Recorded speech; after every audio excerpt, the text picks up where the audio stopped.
Hey everyone, welcome back to Christ is the Cure. We are continuing the denomination series. Today we are defining denominations. We're talking about who's in, who's out of this series, right? We're laying down that general groundwork, and then we're going to talk about how many denominations there are. This may be a shorter episode, but it's a necessary inclusion into our series for the sake of knowing what to expect and what not to expect.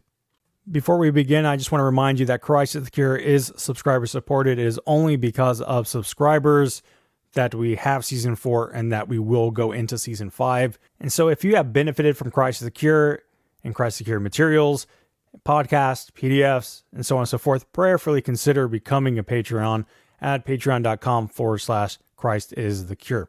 But let's go ahead and jump into it. And we're going to start by talking about how we define denominations, because really defining what a denomination is, or even the criteria of what it means to be considered a denomination, is a bit tricky. In some cases, a denomination is defined as the following, quote, an association or a fellowship of congregations within a religion that have the same beliefs or creed, engage in a similar practice, and cooperate with each other to develop and maintain shared enterprises. That definition comes from the Dictionary of Christianity in America.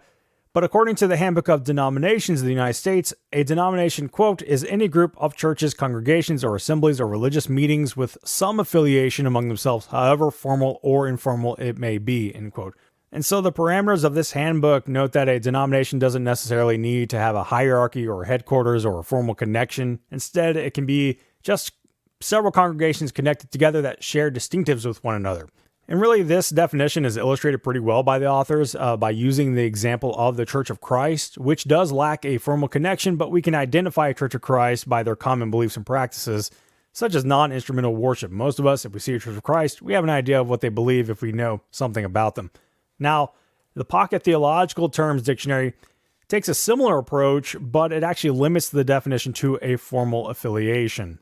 And I'll go ahead and read that out. Quote, an organizational structure of several congregations who unite together on the basis of common doctrinal, organizational, ethnic, geographical, or practical considerations, even while meeting in separate localized situations.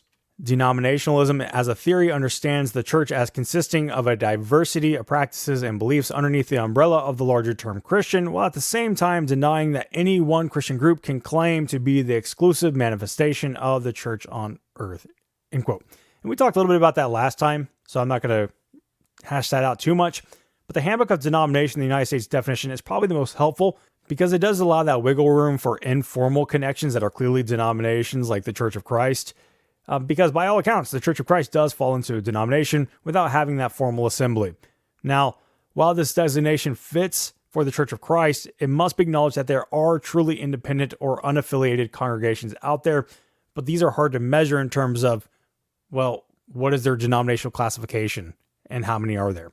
Now, where this handbook is actually particularly helpful is pointing out the reality that denomination and sect, per their original usage, were specific to a church's relationship to the state.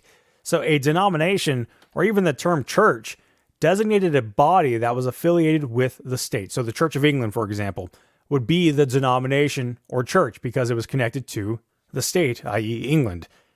And so the sects would be those who dissented from this state church. Now, as one can guess, this distinction became obsolete when North America grew more populated and allowed for more expressions of Christianity without a formal state church. And as one can further guess, this reality became more prominent with the ratification of the Bill of Rights that established a separation between church and state. So mainline Protestant churches, that is those churches that were historical Protestant bodies established in places of power such as Washington and New York, kind of took the place of those denominations that had state affiliation, even though in the United States they didn't have state affiliation. And so these mainline Protestant historical bodies were initially viewed as the replacement for that state church designation of denomination, with sects following after. However, many sociologists and Christians who are in the field recognize that that really can't be said anymore because of the way that culture, state, and those mainline churches have changed over time. So that's kind of neither here nor there, but it's an interesting designation to make in terms of the original meaning of denomination and sect.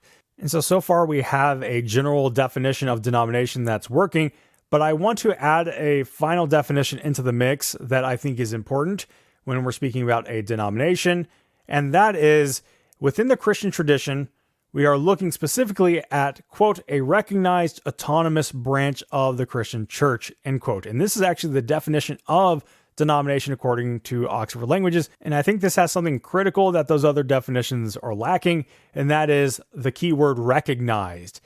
While some treatments of denominations seek to be so inclusive that they compromise on core Christian distinctives, this series will not. It will take into account that idea of a denomination is a recognized branch of the Christian church, meaning that there is an adherence to core Christian truth exemplified in the Apostles' Creed and the Nicene Creed, that is Trinitarianism and everything else that are included in those documents. Now, while many definitions of denominations kind of presuppose this idea, it's kind of a misconception that LDS or Jehovah's Witnesses are a denomination when they are not. They are a theological cult, and we'll talk about that here in a second. So these creeds, the Apostles' Creed and those surrounding Trinitarianism, such as the Nicene Creed, are the bare bones of Christianity, and one cannot be a recognized branch without them. That means that those groups that do not hold to these core doctrines are not included in this series because they're not recognized branches of the Christian church. They have no ties to historical core truths of Christianity. Now, sociologists and even many Christians on the subject have avoided the term cult to describe these groups, but we're not going to shy away from it. These groups are cults. And since the term has been raised, we should go ahead and define what we mean by a cult. And let's start by using Charles Braden's summary. He defines a cult as any religious group which differs significantly in one or more respects as to belief or practice from the religious groups which are regarded as the normative expressions of religion in our total culture. Now, his summary can be sharpened because it kind of becomes subjective to a culture, and it can be sharpened by removing that normative expressions in our total culture. Because really, if you start looking at, well, what about the culture of Utah? Well, the culture of Utah has a lot of LDS, therefore maybe that's the normative expression. So instead, I think that a better definition would be centered around what is the normative expression historically. And so we have that historic core coming back up, right? How the church for 2,000 years has understood what orthodoxy is and is not.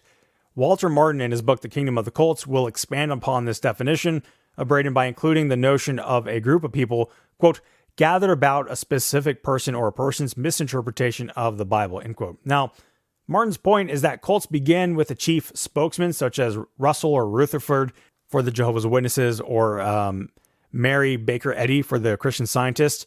And it has some truth to it that there is a central person a lot of times who are kind of leading the charge on this.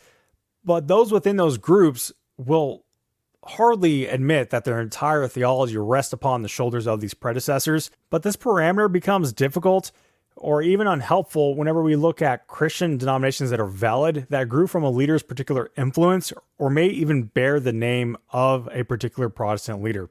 So it is best to stand on the theological focus, which Martin does later on in his work on the Kingdom of the Cults, and he outlines it such as, quote, the cults contain many major deviations from historical Christianity, yet paradoxically, they continue to insist that they are entitled to be classified as Christians, end quote. So with all that said, let me provide my own definition for clarity.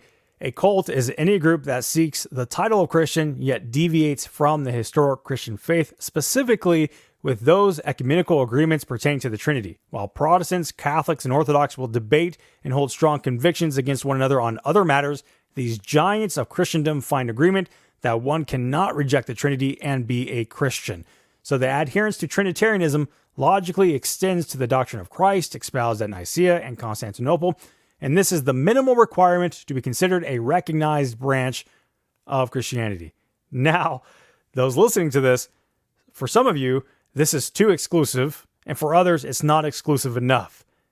But I'm setting this parameter because for 2,000 years, the Trinity has been recognized as the heart of the Christian faith, and it's the common denominator between all major branches of Christendom. So certainly there are other doctrines cults teach that can and should be addressed and are addressed elsewhere, but this goes beyond the purpose of this series. This series is concerned with looking at recognized branches of the Christian church. That means that any group that does not hold to Trinitarianism will not even be considered to be included in the list. And even then, we're not going to be able to touch on everyone. And so whether or not you think this is too loose of a core to work with for this series, that's just what I'm working with to make it easier on myself. Certainly, there are other doctrines that you must believe to be a Christian. This is the core that I'm working with to eliminate those groups that are not recognized on the most fundamental bare bones level. So the denomination definition that I'm working with here can be described as follows. A denomination is a recognized Christian group made up of churches that share beliefs and practices and often has collaborative efforts among like-minded congregations on distinctive issues. So you have that element of these are a recognized branch of the Christian church, but they're also a group of churches that make up a denomination, because a denomination can't just be one church. So let's talk about how many denominations there are before we close out this introductory episode. And really, you'll find that answering the question of how many denominations exist is a complicated matter. And this can be illustrated just by thinking about the definitions that I provided above and how various factors and criteria can lead to different counts. What we know is that a denomination, by most definitions, cannot be a singular congregation, but instead has to be a group of congregations that have affiliations with one another to some extent. So just take some of the questions that we've been posing already. How formal does this affiliation need to be? How many churches need to make up this affiliation, whether formal or informal? Those will change your counts. And that's only a handful of criteria. Some people define it more narrowly. Some people define it more broadly. And so getting an accurate count is kind of a pain, especially when you start thinking about churches that have no formal affiliation, but start partnering for mission trips, workshops, networks, conferences, and so on and so forth. Because of this changing criteria and no objective parameter for defining and counting a denomination, getting an accurate number is just difficult. But that doesn't mean that we can't address something that constantly comes up. And I guarantee you've seen it somewhere, and it's a famous picture that the Reformation, because of the Reformation, there has been a formation of 33,000 denominations. And usually this narrative is put forward by Catholics pushing back against Protestants, but this number is a myth, plain and simple. Now, the source for this myth is the World Christian Encyclopedia. The first and second edition contains the 33,000 number. I have not looked at the newer edition that is out, but this is the number that gets thrown around. According to this volume, Christianity is, quote, divided into 300 major ecclesiastical traditions composed of over 33,000 distinct denominations in 238 countries. So after talking about how we define and set out the criteria for a denomination, hopefully you're asking, well, what are the criteria? Well, the volume defines a denomination as organized worship centers or congregations of a similar church tradition within a specific country. In other words, a denomination is a group of congregations with shared beliefs within a specific country. This means that if there are Reformed Baptist churches in USA, Mexico, and Canada, then we have 3 denominations. Now, on top of this, the entry's number of 33,000 denominations does not come from the Protestant category, which is a cruel irony for the Catholics. Instead, it is the total number of denominations according to that above criteria. The encyclopedia actually lists Protestants as having 9,000 denominations, which of course is still an inflation based on that criteria, but it's still a far cry from the idea that Protestants make up 33,000 denominations. Now, this is where it gets interesting. The encyclopedia lists the following denominations. Firstly, independent denominations. There's 22,000. Protestants, there's 9,000. Marginals, there's 1,600 denominations. Orthodox, 781. Catholics, 242. And Anglicans, 168. Now, if you noticed, it says that there are 242 denominations in Catholicism. And I mentioned this because I put up a post about this a long time ago. And a bunch of Catholics were like, why would you say that there's 242 denominations in our church? That's ridiculous. This whole post is bunk because of that. And I pointed out to them, this is the source they're using to say that there's 33,000 denominations for Protestantism. It's ridiculous. But even then, within these categories, independents and marginals, which again, independents was 22,000 and marginals was 1,600, they include Mormons, Jehovah's Witnesses, Masons, Unitarians, and so on and so forth. The schismatic Catholics are included here with 435 denominations, and independent Baptists are all counted as individual denominations.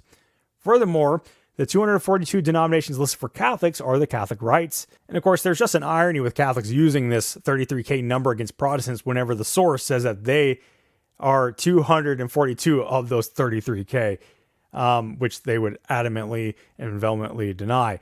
But regardless, this is to say that the 33,000 number for Protestant denominations is simply wrong. But more than this, when you look at critics of Protestantism and they talk about counting denominations, most people will ballpark the number of Protestant denominations to 160 and 180 Protestant denominations.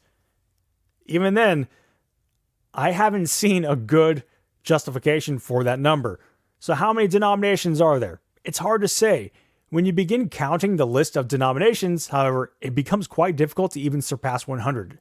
And I'm saying that kind of loosely because, in fact, when you really boil it down to their parent classes, it becomes hard to get past a dozen. It really depends on the criteria you're using, who counts.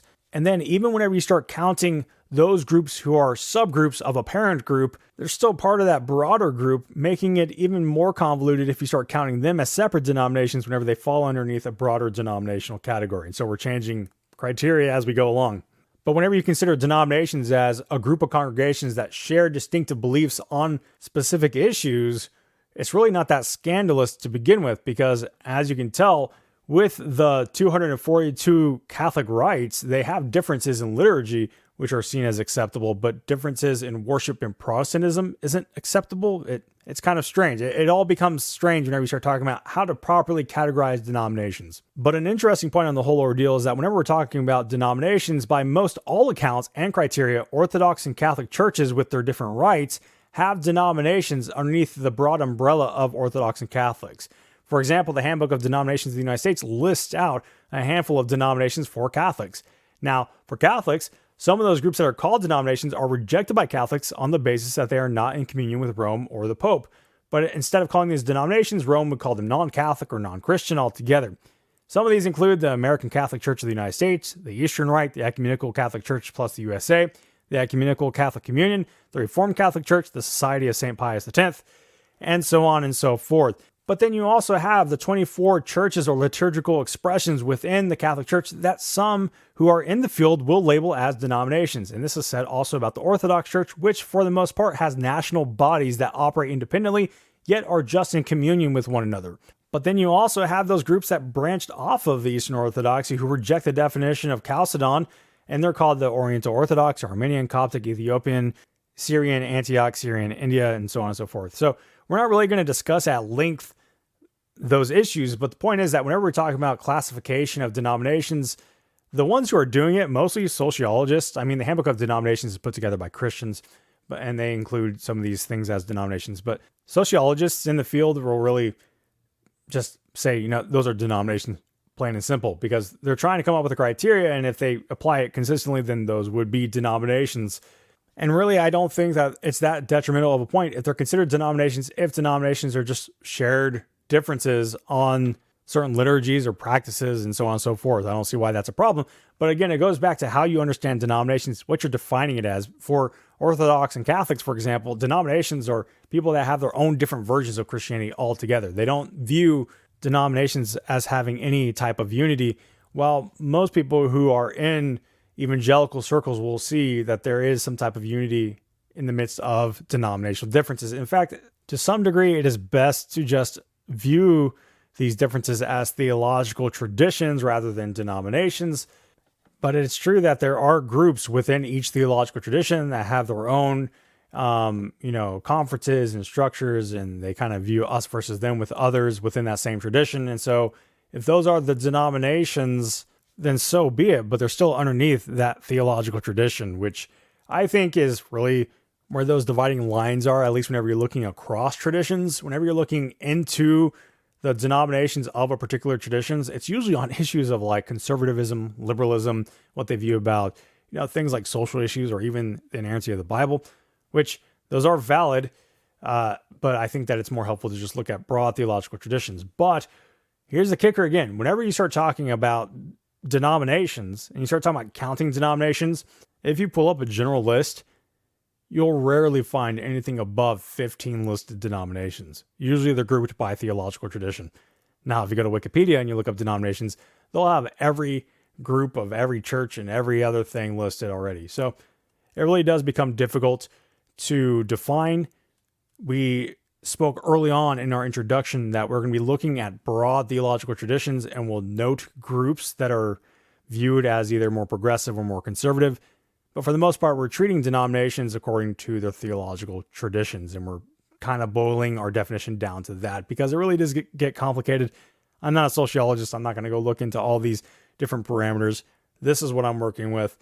And so hopefully that's helpful enough for dipping your toes into the subject. And of course, there's going to be these different resources like the Handbook of Denominations in the United States, which is a great resource. I think it's probably the best one you can get. There are a couple others, but that's really the best one I can see.